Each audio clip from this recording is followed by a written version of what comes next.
to this week's edition of Maison Journals. So still no news on the chimney sweep. I don't know if you saw last week's video, but we are waiting on a chimney sweep to do the chimneys so we can test the heating system. So we wait to hear. This week I just wanted to talk a little bit about why we chose to buy such a house in France. It is quite a lot of work. It's got 12 acres of mostly forest. I think probably about 2 acres is garden, the rest, or 9 or 10 acres is forest land. So I just really wanted to explain a little bit about why we chose that property. When we was looking, we could have either bought a house a little bit bigger than what we've got in London, and that amount of money would have got us maybe an extra toilet with 1 small bedroom. So with that money we chose to buy a house in France. Fast forward 2.5 years, add to that the money of the refurbishments, we probably could have bought a small house in Notting Hill. But that's another story for another day. But I've got a timeline of events and then I'll come back to you. So this is our garden in London.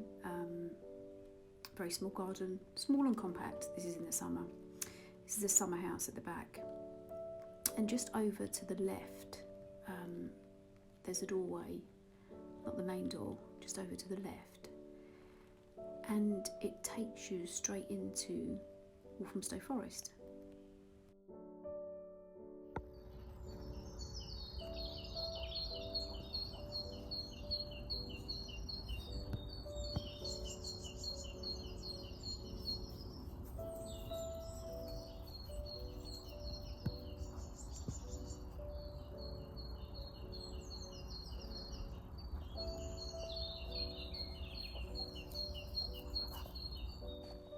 So it really does feel like the forest is our back garden and anything else would be a compromise.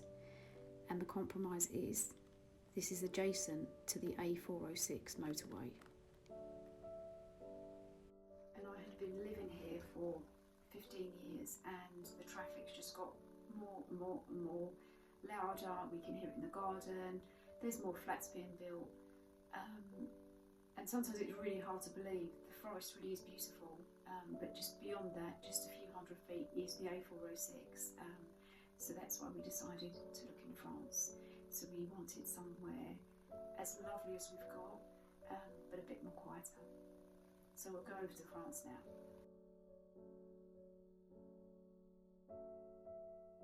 So this is the picture of the back gate. You can just see the post to the right. We couldn't even get to the gate, it was so overgrown. So a couple of days of stripping back, you can actually see the gate and the beautiful sequoias. And there's some kind of water source in the land, we're not quite sure yet. We need to investigate that. And just some lovely spots throughout the forest and the lands.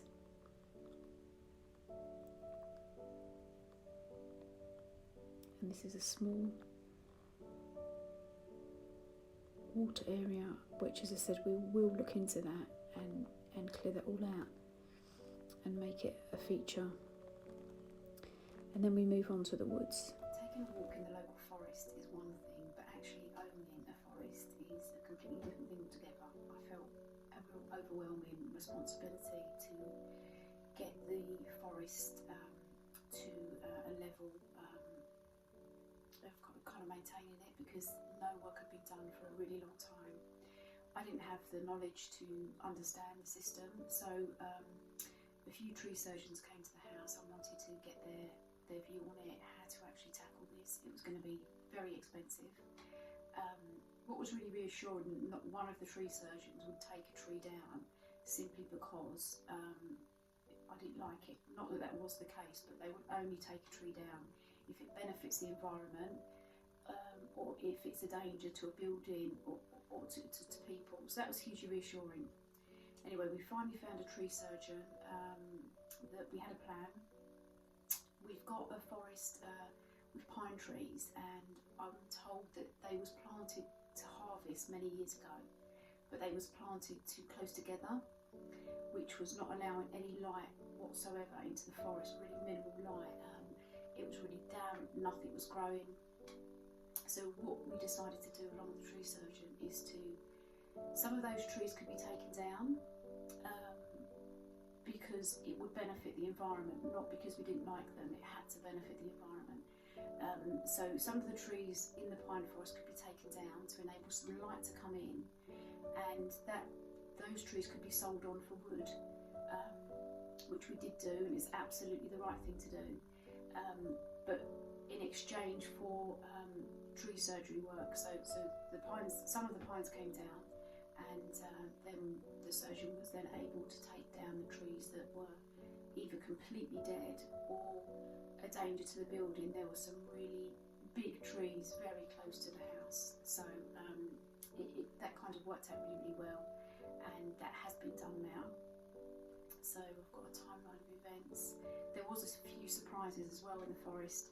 We didn't have much contact with the seller, but one thing that he did say to us when we was buying is, be very careful in the woods, it's dangerous. So I'll just go through the timeline of events with you. So here is the forest, as you can see, planted pretty close together with minimal light. So the surgeon came in and took down some of the pines. This is him in action now. They just pass the tree trunk through this kind of claw, and it takes off all the branches really quick and effective. And we really only took down the minimal trees for the light to come through, and this took a couple of days.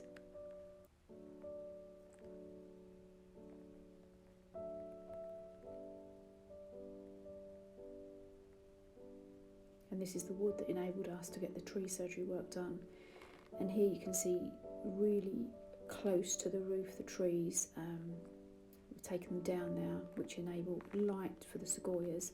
This is the view from the balcony, and the tree has now been pruned. These trees here didn't need to be cut, they were just pruned. You can see them now. Again, these are now gone because they were just too close to the house. And this is the surprise. In the woods was, we think, a well. We've temporarily covered it up, but we will get a cover made. And a few weeks later, we picked this up off the webcam in the woods.